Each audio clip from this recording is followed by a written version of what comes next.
Are doing well. सो इससे पहले मैंने ओरिएंटेशन वीडियो जो है वो अपलोड करी है, चैनल पे जाके देखिए, लिंक जो है वो डिस्क्रिप्शन में आपको गिवन है, ठीक है। So without wasting our time हम अपने लेक्चर को करेंगे start. So first of all आज हमारा बायोलॉजी का फर्स्ट चैप्टर स्टार्ट हो रहा है, ठीक है। हमने बायोलॉजी फर्स्ट ईयर का जो सीरीज है वो हमने स्टार्ट की है और आज हमारा जो फर्स्ट चैप्टर है that is cell structure and function.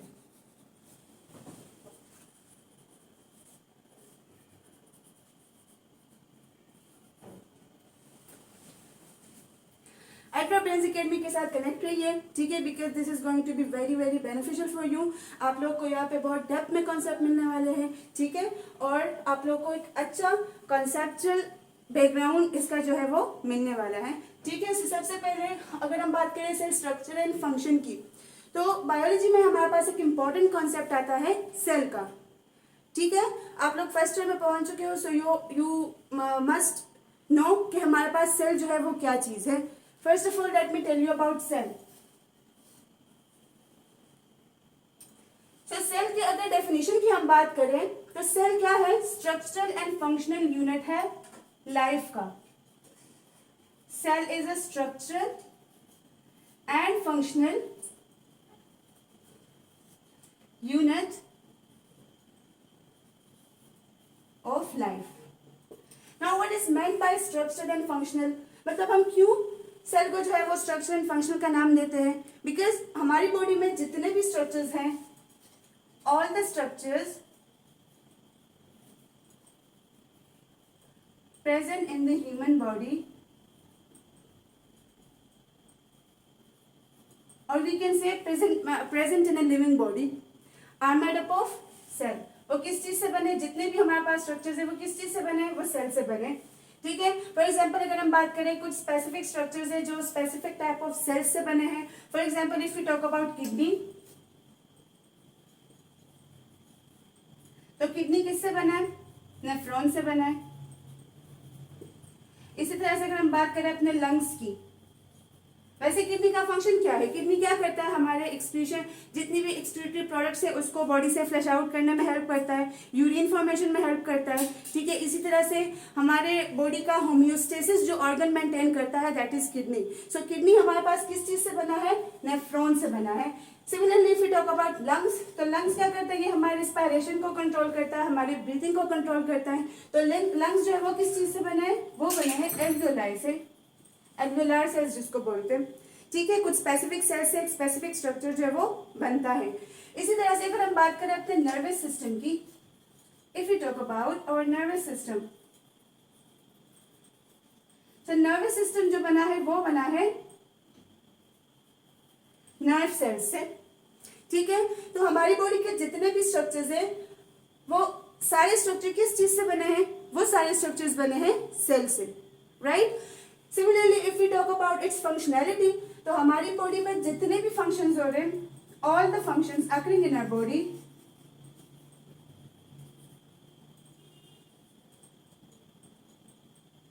all the functions occurring in our body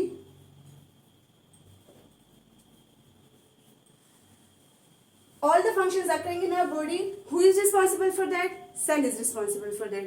अगर हमारी बॉडी में कोऑर्डिनेशन हो रही है, अगर हमारी बॉडी में कोई कम्प्लेक्स एक्टिविटी हो रही है, डाइजेशन हो रहा है, रिस्पायरेशन हो रहा है, सर्कुलेशन हो रहा है, कुछ भी हो रहा है, कोई भी एक्टिविटी हमारे सेल में, हमारी बॉडी में हो रही है, तो उसके लिए रिस्पॉन्सिबल कौन है? उसके लिए रिस्पॉन्सिबल जो है वो सेल है। मतलब सारे सेल्स जो है वो कोऑर्डिनेशन में काम करते हैं, उनमें डिवीजन ऑफ लेबर प्रेजेंट होता है, और तभी हमारी बॉडी का जो इतना कम्प्लेक्स और इतना सोफिस्टिकेटेड सिस्टम है तो वो सेल्स के कोऑर्डिनेशन से ही चलता है। तो जितने भी फंक्शंस है वो सब कौन परफॉर्म कर रहा होता है? वो सेल परफॉर्म कर रहा होता है। सो हमें ये बात क्लियर हो गई कि हमारे पास जो सेल है वो किस तरह से स्ट्रक्चरल यूनिट है बॉडी का और किस तरह से फंक्शनल यूनिट है बॉडी का या फिर लाइफ का। सो सिंपली हमने प्यार से सेल को क्या नाम दिया? हमने प्यार से सेल को नाम दिया building block of life.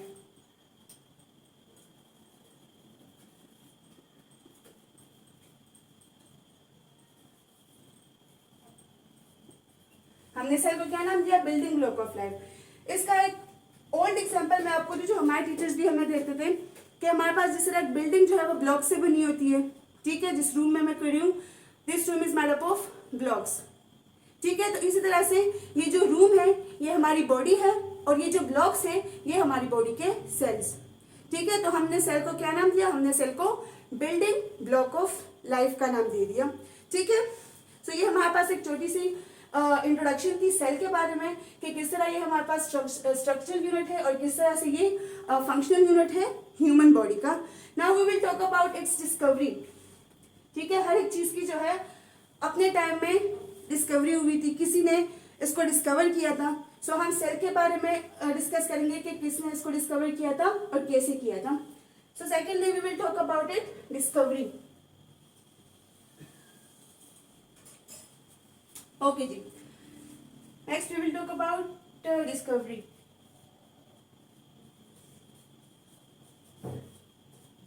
So discovery में भी टू टाइप्स ऑफ सेल के बारे में मैं आपको बताऊंगी। वी ऑल नो कि कुछ हमारे पास डेड सेल्स होते हैं और कुछ हमारे पास लिविंग सेल्स होते हैं। We have dead cells and we have living cells also. तो first of all if you talk about the discovery of dead cells, तो डेड सेल्स को किसने डिस्कवर किया था? डेड सेल को डिस्कवर किया था एक साइंटिस्ट था। उन्होंने क्या किया था, उन्होंने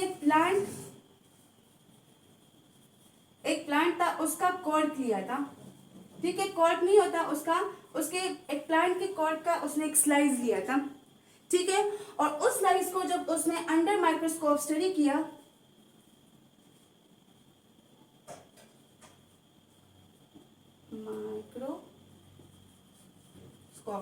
when he studied the slide under microscope, so what did he found?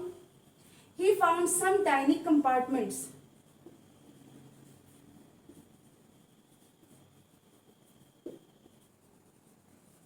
कुछ इस किस्म के हनीकॉम के कंपार्टमेंट्स की तरह कुछ उसको छोटे छोटे कंपार्टमेंट्स मिले,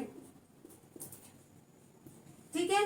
इस किस्म के छोटे छोटे कंपार्टमेंट्स उनको मिले और उसी कंपार्टमेंट्स को उन्होंने नाम दिया सेल का। लेकिन वो सेल क्या था, वो सेल जो था वो डेड सेल था, बिकॉज उसमें कोई मूवमेंट जो थी वो हमें दिखाई नहीं दे रही थी। He didn't found any kind of movement inside the compartment. Those compartments were just hollow और टाइनी। टाइनी से छोटे से कंपार्टमेंट्स थे जिसमें कोई मूवमेंट जो है वो शो नहीं हो रही थी, बस उसको छोटे छोटे कुछ इस तरह के पैकेट जैसे कुछ छोटे कंपार्टमेंट्स मिले और उन्हीं कंपार्टमेंट्स को उन्होंने नाम दिया सेल का। और ये काम किया किसने था, ये काम किया था रॉबर्ट हुक ने, ठीक है। ये पॉइंट बहुत इंपॉर्टेंट है कि हमारे पास जो डेड सेल है उसको किसने डिस्कवर किया था, तो उन्होंने किसने डिस्कवर किया था, रॉबर्ट हुक ने डिस्कवर किया था। और कैसे डिस्कवर किया था वो मैंने आपको बता दिया कि उन्होंने कॉर्क का एक स्लाइस लिया, उसको अंडर माइक्रोस्कोप स्टडी किया and he found some tiny small compartments inside that slice of cork. और वो जो कंपार्टमेंट्स थे वो क्या थे, वो अनमूवेबल थे, उसमें कोई मूवमेंट वगैरह शो नहीं हो रही थी। सो इसी तरह से उन्होंने क्या किया कि एक डेड सेल को उन्होंने डिस्कवर कर दिया, ठीक है। आजकल के दौर में अगर हम देखें तो हम उसको सेल वॉल के नाम से जानते हैं, क्योंकि अगर सेल वॉल के सेल्स के हम देखें ना तो वो क्या होते हैं, वो डेड सेल्स होते हैं, ठीक है।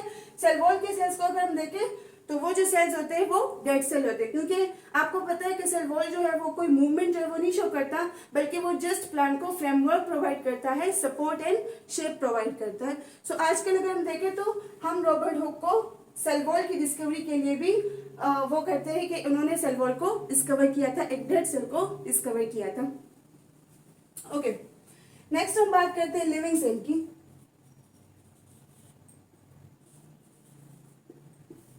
लिविंग सेल को किसने डिस्कवर किया था? ये हमारी हिस्ट्री में बहुत ही नामी गिरामी इंसान है, उनके नाम में भी कोई हुक वुक आता है, ठीक है। एंटन वॉन लीवनहुक, इनको हम किस चीज से जानते हैं? इन्होंने माइक्रोस्कोप डिस्कवर किया था, डिड यू नो? इन्होंने क्या किया था, माइक्रोस्कोप की डिस्कवरी की थी। तो इनके बारे में भी एक एक अमेजिंग सा फैक्ट है। पहले ऐसा होता था कि जो साइंटिस्ट होते थे ना वो हर एक चीज को, आजकल भी वही होता है, बट हमारा वो जो लेवल है दैट इज वेरी लो। पहले ऐसा होता था कि जो साइंटिस्ट होते थे वो हर चीज को बहुत डीपली ऑब्जर्व करते थे। सो एंटन वॉन लीवनहुक के बारे में एक बात मशहूर है कि एक दफा ये अपने काउच पे लेटे हुए थे and he was removing plague from his teeth. ठीक है, वो क्या कर रहे थे, वो अपने टीथ में से प्लेग, वो जो येलोविश सा लेयर होता है ना, उसको हटा रहे थे। सो आफ्टर हटाने के बाद उन्होंने क्या किया कि उस प्लेग को ले जाके अंडर माइक्रोस्कोप स्टडी किया। माइक्रोस्कोप तो उनके अपने घर का था, तो वो कोई भी चीज उठा के उसके नीचे रख देते थे और उसको स्टडी करते थे। इसी तरह कई दफा उन्होंने रेन वाटर लिया था, जो स्टैगनेंट वाटर बाहर होते हैं ना स्ट्रीट्स में, उसको भी उसमें स्टडी किया था। लेकिन फर्स्ट टाइम उन्होंने क्या किया था कि उन्होंने अपने उस प्लेग को अंडर माइक्रोस्कोप स्टडी किया। तो आपको पता है हमारे जो टीथ पे अगर हम ब्रश वगैरह नहीं करते तो क्या होता है कि एक येलो सा लेयर बनता है, प्लेग बनता है, और वो सारे क्या होते हैं, वो बैक्टीरिया होते हैं। तो उन्होंने जब उसको अंडर माइक्रोस्कोप स्टडी किया, सो ही फाउंड समथिंग मूवेबल। कुछ छोटे छोटे से माइक्रो ऑर्गेनिजम्स थे जो उस प्लेग के अंदर मूव कर रहे थे, और उस चीज से उन्होंने क्या किया, उन्होंने एक लिविंग सेल को डिस्कवर किया। He discovered a living cell and that cell was bacteria. हमें पता है ना कि बैक्टीरिया हमारे पास क्या है, स्मॉल टाइनी माइक्रो ऑर्गेनिजम्स है जो कि छोटे भी होते हैं और यूनिसेलुलर भी होते हैं। और हमें अब ये भी पता है कि हमारे प्लेग में जो है क्या होते हैं, बैक्टीरिया होते हैं। प्रोटोजोन भी हो सकते हैं, बैक्टीरिया भी हो सकते हैं, लेकिन उस टाइम उन्होंने जो डिस्कवर किया था दैट वाज बैक्टीरिया। ठीक है, तो हम ये भी कह सकते हैं कि हमारे प्लेग में बैक्टीरिया की डिस्कवरी जिसने की थी दैट वाज एंटन वॉन लीवनहुक। लेकिन उस टाइम क्या था, उस टाइम उन्होंने एक लिविंग सेल जो था वो डिस्कवर किया था, बिकॉज उससे पहले बात हो रही थी डेड सेल पे। ठीक है, कौन आया था, हुक साहब आए थे, उन्होंने क्या किया था, डेड सेल को डिस्कवर किया था प्लांट के कॉर्ड के स्लाइस में से। ठीक है, और वो क्या थे, वो टाइनी कंपार्टमेंट्स थे जिसमें कोई मूवमेंट वगैरह शो नहीं हो रही थी। ठीक है, कोई मूवमेंट उसमें नहीं थी बिकॉज दैट वाज डेड। लेकिन जो एंटन वॉन लीवनहुक थे, उन्होंने जब प्लेग लिया, अंडर माइक्रोस्कोप उसको स्टडी किया, so what did he found, he found some living organisms, some moving organism inside the plague, और उसको उन्होंने क्या नाम दिया, उसको उन्होंने नाम दिया लिविंग सेल का। सो हम ये कह सकते हैं कि जो लिविंग सेल है उसकी डिस्कवरी एंटन वॉन लीवनहुक ने की थी, राइट, और जो डेड सेल है उसकी डिस्कवरी रॉबर्ट हुक ने की थी। और उसी डेट को, डेड सेल को, या फिर हम जिस चीज के लिए रॉबर्ट हुक साहब को ज्यादातर हम मतलब अपने बुक्स में पढ़ते हैं, तो वो क्या है कि इन्होंने क्या किया था, सेल वॉल को डिस्कवर किया था। He discovered cell wall. Cell wall क्या होता है, प्लांट का आउटर मोस्ट लेयर होता है। ठीक है, जो कि इसको फ्रेमवर्क प्रोवाइड करता है, शेप प्रोवाइड करता है, सपोर्ट प्रोवाइड करता है। वी ऑल नो कि प्लांट जो है वो मूव नहीं करता है, and that is just because of cell wall, right. So वो जो सेल वॉल होता है वो क्या होता है, वो डेड सेल्स होते हैं, और डेड सेल को किसने डिस्कवर किया, रॉबर्ट हुक ने। So it was all about the discovery of a cell. अब इसके बाद हम बात करेंगे, होपफुली अब तक आपको समझ आ गई होगी, कोई पॉइंट जो है वो आप लोग को ऐसा नहीं होगा जो आपको क्लियर ना हो। एंड स्टिल अगर आपको फिर भी कोई प्रॉब्लम है, let me know in the comment section. Okay, next we have origination.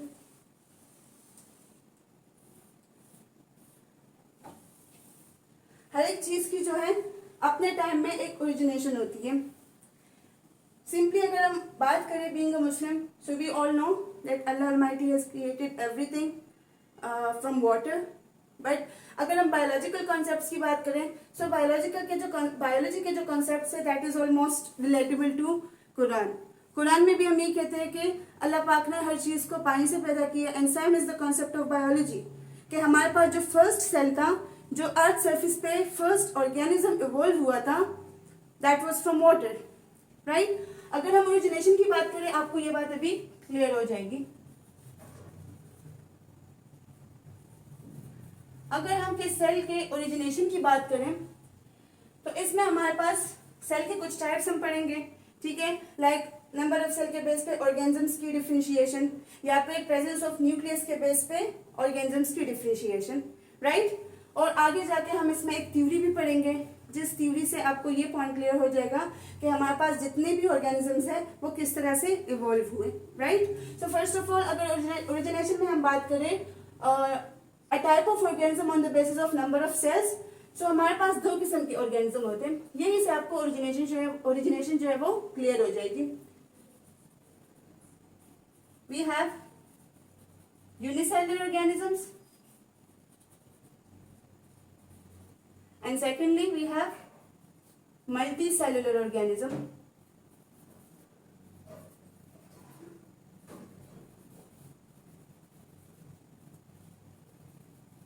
Okay, so first of all अगर हम बात करें यूनिसेलुलर ऑर्गेनिज्म की, तो इनके ओरिजिनेशन के बारे में क्या कहा जाता है, that the first unicellular organism that evolved on Earth's surface, that it happened 3.5 to 4 million years ago.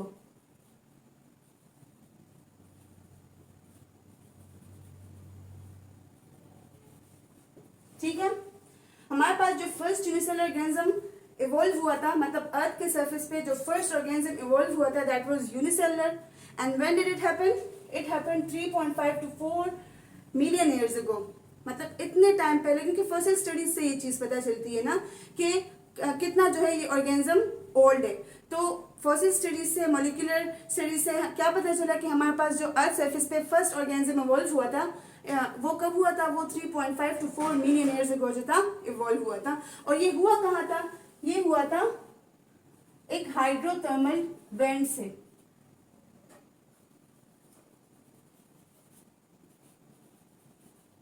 Hydrothermal vent आप लोगों ने देखा होगा अक्सर मूवीज में या कार्टून्स वगैरह में, जो ओशन में एक जगह सी होती है जहाँ पे बहुत ज्यादा पानी जो है वो ऐसे बॉईल हो रहा होता है, ठीक है।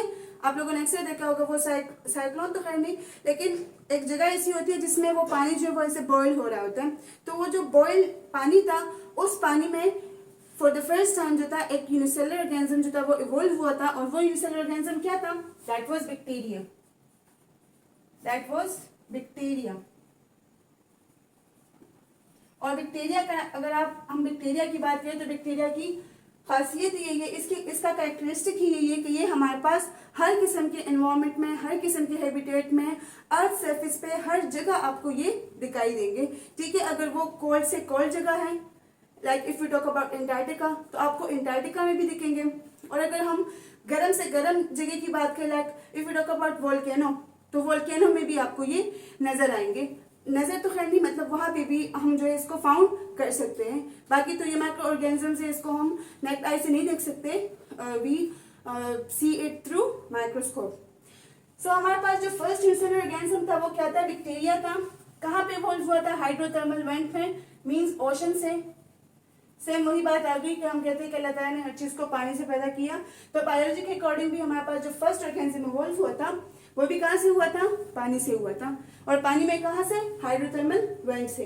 एंड वो हुआ कब था, 3.5 to 4 मिलियन ईयर्स अगो।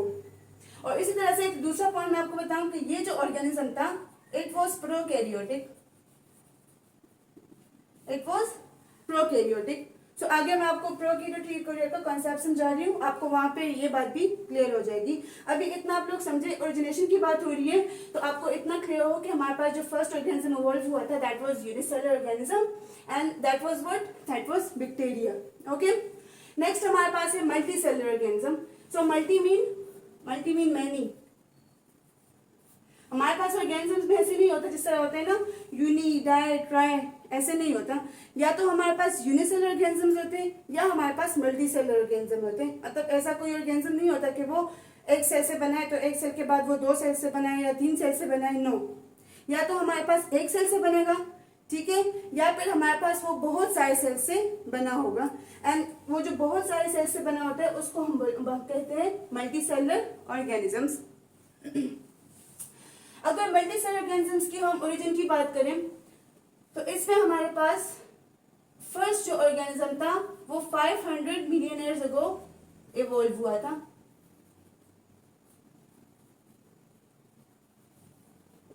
ठीक है, 500 मिलियन, या फिर हम इसको कह सकते हैं 1.5 मिलियन ईयर्स अगो। ठीक है, 1.5 या फिर 500 मिलियन ईयर्स अगो जो हमारे पास फर्स्ट जो मल्टी सेलर ऑर्गेनिज्म था वो इवॉल्व हुआ था। एंड यू नो व्हाट, इस एरा को साइंटिस्ट ने क्या नाम दिया? एवोल्यूशनरी एक्सप्लोजन का। And yes it was explosion, क्योंकि साइंटिस्ट जो थे वो इस वक्त स्टडी कर रहे थे, एक यूनिसेलुलरिटी पे वो बात कर रहे थे, उस पे वो स्टडी कर रहे थे, रिसर्च कर रहे थे कि हमारे पास जो अर्थ सरफेस पे फर्स्ट ऑर्गेनिज्म था दैट वाज यूनिसेलुलर, और उसी एरा में ही इनको एक मल्टी सेलुलर ऑर्गेनिज्म मिला, ठीक है, जो कि बहुत सारे सेल्स से बना हुआ था। तो इस चीज को इन्होंने, इस एरा को, उस टाइम को उन्होंने क्या नाम दिया? उस टाइम के इन्होंने एवोल्यूशनरी एक्सप्लोजन का नाम दिया। और हमारे पास मोस्टली जब जितना मैंने सर्च किया, जो first evolve multi cellular organism था उसका नाम था फाइजीलिया। फाइजीलिया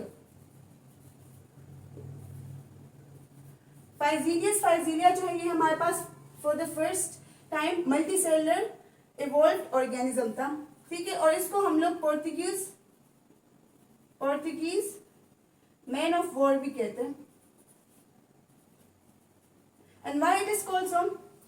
उस टाइम में हमारे पास जो पुर्तगाल था ना, उसकी जो उसको हम क्या कहते हैं, जो पायलट्स होते हैं, जो समुद्री जहाज चलाते हैं, उनकी जो आर्मी थी, उनका जो केप होता था, उस केप का अपीयरेंस बिल्कुल इनकी इस ऑर्गेनिज्म की तरह था। मतलब ये जो organism for the first time evolve हुआ था ना, आपको पिक्चर में दिखाई दे भी रहा होगा, आप इसको देख सकते हैं। सो उसका जो अपीयरेंस था वो बिल्कुल उस उन आर्मी के टोपियों की तरह था, उनके हेड्स की तरह था। सो इसी वजह से इसको क्या नाम दिया, और उनकी जो आर्मी थी उसको नाम देते थे मैन ऑफ वॉर। उनकी जो आर्मी थी ना, जो समुद्री जहाज चलाते थे, जो पायलट्स वगैरह होते थे, उनको कहा जाता था मैन ऑफ वॉर। तो इसी वजह से इस जो फर्स्ट हमारे पास इवॉल्व मल्टीसेलुलर ऑर्गेनिज्म था फाइजीलिया, तो इसको इन्होंने क्या नाम दिया? पोर्तुगीज मैन ऑफ वॉर का नाम दिया। सो ये हमारे पास फर्स्ट ऑर्गेनिज्म था मल्टीसेलुलर, ठीक है। सो ये हमारे पास था सेल का ओरिजिनेशन के, किस तरह से यूनिसेलुलर ऑर्गेनिज्म इवॉल्व हुआ, किस तरह से मल्टीसेलुलर ऑर्गेनिज्म जो थे वो इवॉल्व हुए, कितने टाइम पहले इवॉल्व हुए, ठीक है, कहाँ कहाँ पे इवॉल्व हुए। और दोनों ही ऑलमोस्ट, अगर हम फाइजीलिया की बात करें तो ये भी हमारे पास एक्वेटिक ऑर्गेनिज्म है, ठीक है। तो दोनों जो ऑर्गेनिजम्स थे वो कहाँ से इवॉल्व हुए? ओशन से इवॉल्व हुए, पानी से इवॉल्व हुए, ठीक है। और इसकी अगर हम बात करें तो ये हमारे पास यूकैरियोटिक था। ये जो ऑर्गेनिज्म था ये हमारे पास क्या था? यूकैरियोटिक ऑर्गेनिज्म था। और यूकैरियोटिक भी इस तरह हम इसको ट्रू यूकैरियोट नहीं कह सकते, we can call it true eukaryote, बल्कि अगर इसकी कंपैरिजन, अगर यूनिसेलुलर ऑर्गेनिज्म के कंपैरिजन में हम इसकी बात करें तो इसका जो न्यूक्लियस था वो थोड़ा सा कम्प्लेक्स था, हमारी तरह नहीं था, प्रॉपर न्यूक्लियस इनमें प्रेजेंट नहीं था। But if you talk about in comparison with unicellular organism, तो इनका जो न्यूक्लियस था वो that was a bit complex, ठीक है। अब बात करते हैं प्रोकैरियोटिक यूकैरियोट की। Okay,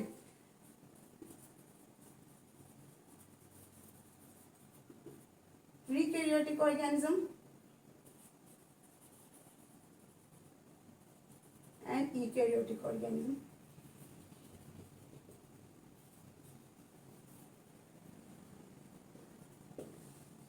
So pro mean before. इनकी ये बात मशहूर है कि ये ऑर्गेनिजम्स तब इवॉल्व हुए थे जब न्यूक्लियस का कोई नामो निशान ही नहीं था, क्योंकि पहले लाइफ टाइम में ऐसा होता था कि जो भी चीज न्यू साइंटिस्ट को मिलती थी वो उसी टाइम डिस्कवर हो जाती थी। वो हर एक चीज पे रिसर्च करते थे, एक्सपेरिमेंटेशन करते थे, ऑब्जर्वेशन करते थे कि जो भी न्यू चीज उनके सामने आती तो वो उसी टाइम उसको डिस्कवर कर लेते थे। बट जो प्रोकैरियोटिक ऑर्गेनिजम्स जब इवॉल्व हो रहे थे तो उस वक्त में न्यूक्लियस का कोई कॉन्सेप्ट था ही नहीं, मतलब इनमें न्यूक्लियस जो है वो होता ही नहीं है। इनमें होता है जेनेटिक मटेरियल, इनमें होता है। अगर हम बात करें बैक्टीरिया की, they have genetic material because they replicate, they reproduce. अगर हम बात करें बैक्टीरिया की, बैक्टीरिया हमारे पास क्या है? प्रोकैरियोटिक ऑर्गेनिज्म है जिनमें कोई प्रॉपर न्यूक्लियस नहीं होता, बट स्टिल अगर उसकी रिप्लिकेशन की बात करें, उसकी रिप्रोडक्शन की बात करें, तो वो जो रेट है वो ह्यूमन से, एनिमल से, प्लांट से वो हाई है, ठीक है। अगर हम बात करें इकोलाई की, तो इकोलाई क्या करता है? वो 20 मिनट्स में thousands and millions of copies जो वो बनाता है। So why it is so? Because they have genetic material but they don't have proper true nucleus.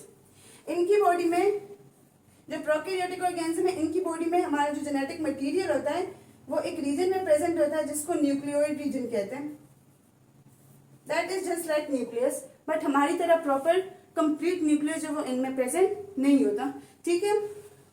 सो इनमें जेनेटिक मटेरियल प्रेजेंट होता है, इनमें डीएनए आरएनए प्रेजेंट होता है, इनमें प्रोटीन्स प्रेजेंट होते हैं, बट कहाँ पे, एक स्मॉल से रीजन में जो कि साइटोप्लाज्म में साइड में एक छोटा सा रीजन होता है और इनमें इनका जेनेटिक मटेरियल जो है वो प्रेजेंट होता है और प्रॉपर जो ट्रू न्यूक्लियस होता है वो इनमें प्रेजेंट नहीं होता। Now what is meant by proper true nucleus?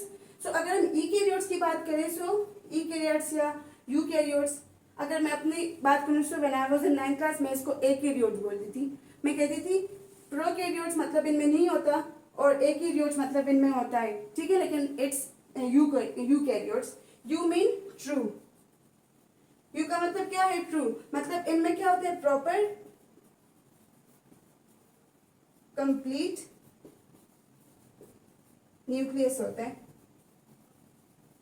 Now what is meant by proper complete nucleus? मतलब अगर हम न्यूक्लियस की बात करें प्रॉपर स्ट्रक्चर की, तो हमारे पास न्यूक्लियस में होता है एक न्यूक्लियर मेम्ब्रेन, ठीक है। अगर हम बात करें न्यूक्लियस की, ये हमारे पास हो गया न्यूक्लियस, तो ये इसका हुआ न्यूक्लियर मेम्ब्रेन, ठीक है। ये इसका हुआ न्यूक्लियोप्लाज्म। हर एक चीज का अपना एक फ्लूइड होता है ना, जिस तरह से अगर हम सेल के फ्लूइड की बात करें, so we have cytoplasm. Cytoplasm क्या होता है? इसका भी अपना एक रोल है, एक फ्लूइड ऑफ सेल हम इसको कहते हैं। सो इसी तरह से न्यूक्लियस का भी अपना फ्लूइड होता है जिसको हम न्यूक्लियोप्लाज्म बोलते हैं, अपना मेम्ब्रेन होता है जिसको हम न्यूक्लियर मेम्ब्रेन बोलते हैं। इसी तरह से इसके अंदर एक स्ट्रक्चर होता है जिसको हम बोलते हैं न्यूक्लियोलस। न्यूक्लियोलस का अपना एक प्रॉपर रोल होता है, राइबोसोम्स बनाता है, राइबोसोम फैक्ट्री इसको कहा जाता है। And similarly we have small pores in the nucleus जिसको हम न्यूक्लियर पोर्स बोलते हैं। उन न्यूक्लियर पोर्स के जरिए साइटोप्लाज्म और न्यूक्लियस के बीच में जो है चीजों की ट्रांसपोर्टेशन और एक्सचेंज होती है।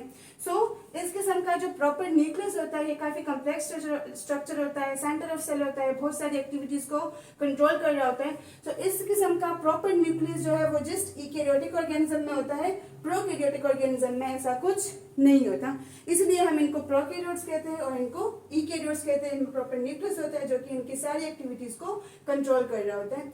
सो यहाँ तक आपको समझ आ गई होगी ओरिजिनेशन की, कि यूनिसेलुलर मल्टीसेलुलर के बीच में डिफरेंस, उनका ओरिजिनेशन टाइम, ठीक है। इसी तरह से प्रोकैरियोट्स और यूकैरियोट्स के बीच में आपको डिफरेंस जो है वो समझ आ गई होगी।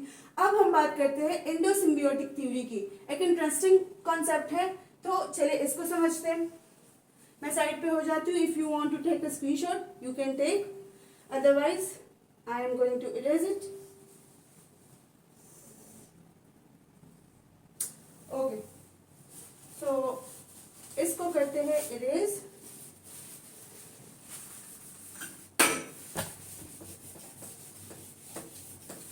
और बात करते हैं एंडोसिम्बियोटिक थ्योरी की।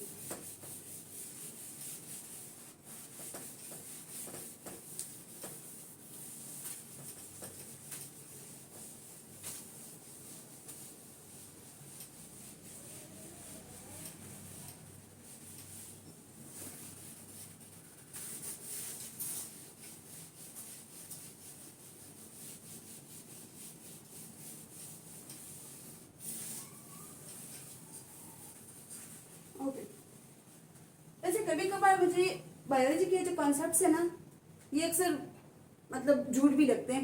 मतलब किस तरह से एक ऑर्गेनिज्म आया, उसने दूसरे के वो इवॉल्व वो क्या इंगल्फ किया और उससे एक न्यू ऑर्गेनिज्म वजूद में आया, यही कहती है ना endosymbiotic theory. But what, we are science students, so we definitely have to accept it. अब एंडोसिम्बियोटिक थ्योरी क्या कहती है? मेरे केस में तो समटाइम मैं कहती हूँ बायोलॉजी ना सब झूठ है, this is all line, nothing is true, right. So endosymbiotic theory हमें क्या कहती है?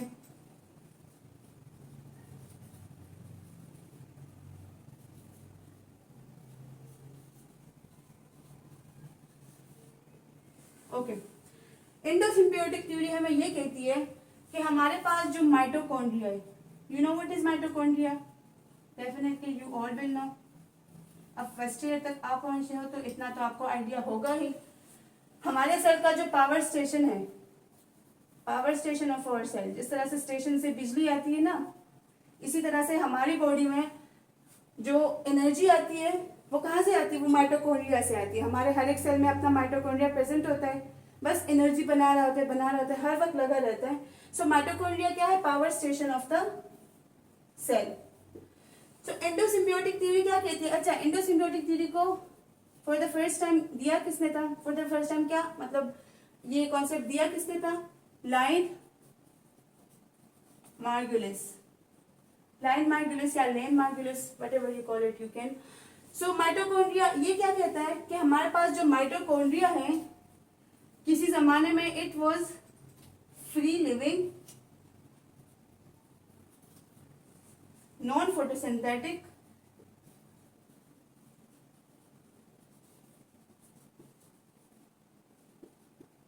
बैक्टीरिया।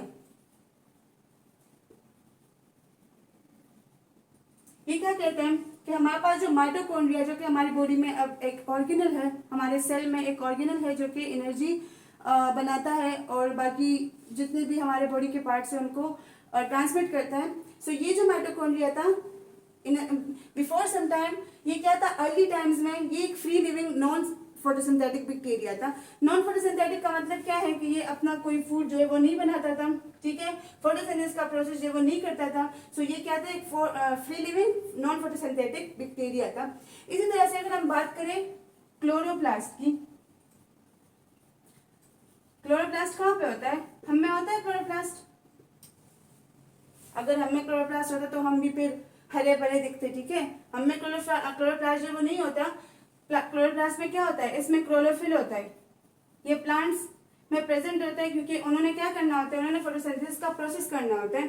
सो ये कहते हैं कि जो क्लोरोप्लास्ट है ये भी हमारे पास क्या था? ये भी हमारे पास एक फ्री लिविंग फोटोसिंथेटिक बैक्टीरिया था।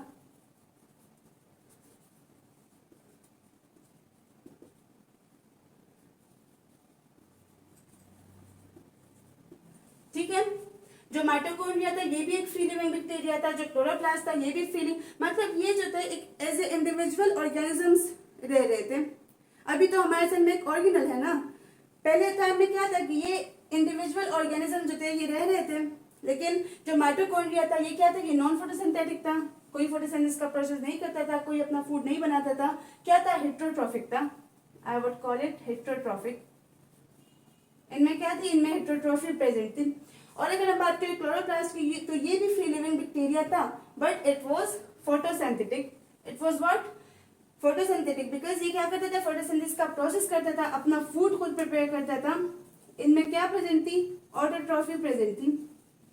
अब एंडोसिम्बियोटिक थ्योरी क्या कहती है कि हमारे पास अगर ये माइटोकॉन्ड्रिया है और ये हमारे पास क्लोरोप्लास्ट है, ठीक है, तो इन्होंने क्या किया? ये हमारे पास क्या हुआ? क्लोरोप्लास्ट और ये माइटोकॉन्ड्रिया। तो इस क्लोरोप्लास्ट ने इस माइटोकॉन्ड्रिया को इनगल्फ कर दिया। इसने क्या किया? इस क्लोरोप्लास्ट ने माइटोकॉन्ड्रिया को इनगल्फ कर दिया। एंड व्हाट डिड हैपन कि ये जो माइटोकॉन्ड्रिया था ये इसके अंदर इंडिविजुअली रह रहा था, मतलब ऐसा नहीं था कि इस क्लोरोप्लास्ट ने इसको क्रश करके अपनी बॉडी का हिस्सा बनाया। नो, ये जो क्लोरोप्लास्ट था ये हमारे पास क्या है? ये क्लोरोप्लास्ट है। तो इस क्लोरोप्लास्ट के अंदर एज अ इंडिविजुअल ऑर्गेनिज्म ये माइटोकॉन्ड्रिया जो था ये रह रहा था। और इनके रिप्रोडक्शन के बाद हमारे पास जब न्यू सेल्स बने तो कुछ सेल्स ऐसे बने जिनमें वो माइटोकॉन्ड्रिया जो था वो ट्रांसफर हुआ, और कुछ सेल्स ऐसे बने कि उनमें क्लोरोप्लास्ट जो था वो ट्रांसफर हो गया। क्योंकि ये दोनों क्या थे? इस थ्योरी के एविडेंसेस आपको मैं बाद में दे रही हूँ, ठीक है। ये जो थ्योरी थी ये जब लाइन मार्गुलिस ने दी थी तो उन्होंने साथ में एविडेंसेस भी दिए थे, ठीक है। और वो एविडेंसेस देते थे ऐसे थे कि मतलब लोगों ने ऑलमोस्ट उनको एक्सेप्ट भी कर लिया, ठीक है। वो एविडेंसेस थे ही ऐसे कि उनको एक्सेप्ट करना पड़ा। तो ये भी अपने टाइम में एंडोसिम्बियोटिक थ्योरी जो थी काफी सक्सेसफुल हुई थी, इसको काफी जो है वो फेम मिला था, राइट, क्योंकि फॉर द फर्स्ट टाइम किसी ने लाइफ के ओरिजिनेशन के बारे में बात की थी, प्लांट किस तरह से इवॉल्व हुए, ह्यूमन किस तरह से इवॉल्व हुए। तो ये आइडिया जो था ना, दैट वाज, ये बहुत न्यू आइडिया था और लोग इसको एक्सेप्ट भी इसलिए करने लगे क्योंकि उसके एविडेंसेस जो थे वो काफी स्ट्रॉन्ग थे, राइट। सो क्लोरोप्लास्ट ने जब माइटोकॉन्ड्रिया को एंगल्फ कर दिया and it started living as an single as a separate individual inside the chloroplast and when they reproduce, तो हमारे पास जो दो सेल्स बने, एक में हो गया माइटोकॉन्ड्रिया चला गया और दूसरे में क्लोरोप्लास्ट। तो कहते हैं कि माइटोकॉन्ड्रिया वाले सेल से हमारे पास सारे एनिमल्स और ह्यूमंस बने, ठीक है। और क्लोरोप्लास्ट वाले सेल से हमारे पास क्या बना, क्लोरोप्लास्ट वाले सेल से हमारे पास सारे प्लांट्स बने।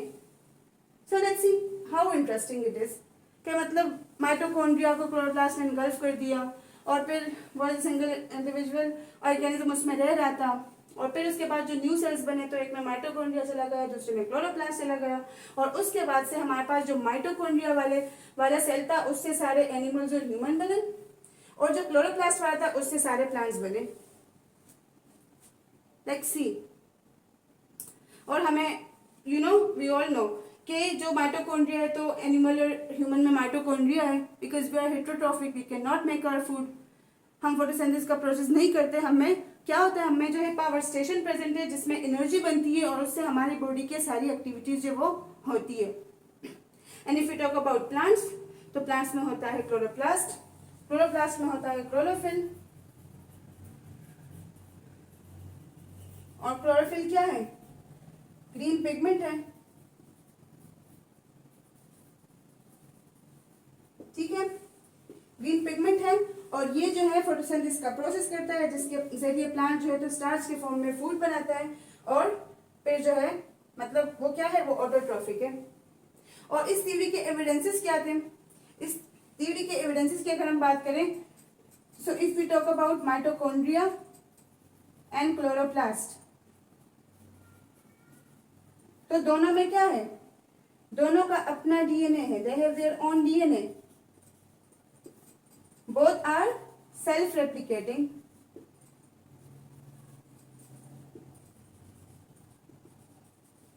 both क्या है, अगर हम माइटोकॉन्ड्रिया ह्यूमन और उसमें एनिमल्स में अगर माइटोकॉन्ड्रिया की बात करें या प्लांट्स में अगर हम क्लोरोप्लास्ट की बात करें, तो उनका अपना डीएनए है उनमें, ठीक है, वो सेल्फ रेप्लिकेटिंग ऑर्गेनली है, मतलब वो सेल्फली रेप्लिकेट करती है, अपने प्रोटीन्स जो है वो खुद बनाती है। तो ये जो एविडेंसेस थे ये उन्होंने दे दिए। इसी तरह से तो अगर उनमें डीएनए प्रेजेंट है, अगर वो सेल्फ रेप्लिकेटिंग है, तो मतलब दे कैन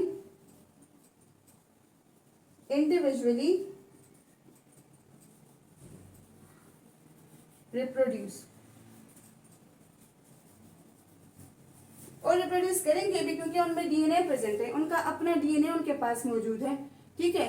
तो इसी वजह से वो इंडिविजुअली प्रोड्यूस कर रहे हैं, वो सेल्फ रेप्लिकेटिंग है, उनका अपना डीएनए है, ठीक है। ये दोनों ऑर्गेनल्स जो है उनको हम इनके अगर हम ओरिजिन की भी बात करें ना, तो इनके ओरिजिन से, उनके ओरिजिन का हमें क्या पता चलता है कि इनका जो ओरिजिन है that is prokaryotic, they have prokaryotic origin. और एंडोसिम्बियोटिक थ्योरी से आपको समझ में आ गया होगा that why I am calling their origin as prokaryotic, ठीक है, क्योंकि क्या यही है ना कि बैक्टीरिया क्या है, बैक्टीरिया प्रोकैरियोटिक है, माइटोकॉन्ड्रिया भी एज अ बैक्टीरिया लीव कर रहा था, फ्री लिविंग बैक्टीरिया, क्लोरोप्लास्ट भी एज अ बैक्टीरिया लीव कर रहा था, ठीक है। एंड देन उनके बीच में जो है तो इनगल्फिंग हुई, उससे हमारे पास न्यू ऑर्गेनिज्म, उन ऑर्गेनिजम्स के रिजल्ट में हमारे पास बाकी जो ऑर्गेनिजम्स थे वो इवॉल्व हुए, ठीक है। तो ये हमारे पास एंडोसिम्बियोटिक थ्योरी थी, और इसके जो एविडेंसेस है वो भी काफी स्ट्रॉन्ग थे कि इनके पास अपना डीएनए होता है।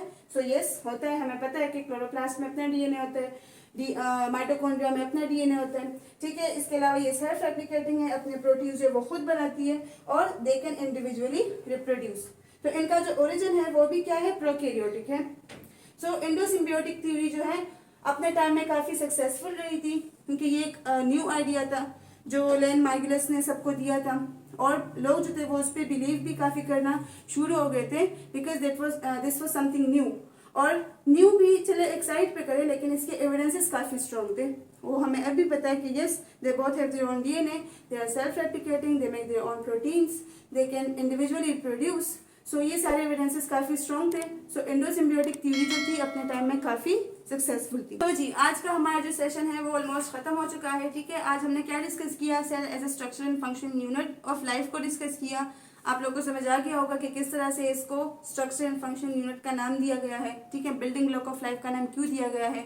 इसके अलावा हमने डिस्कवरी के बारे में बात करी कि किस तरह से डेड सेल जो है वो डिस्कवर हुआ, किस तरह से लिविंग सेल डिस्कवर हुआ, किस किस ने उसको डिस्कवर किया।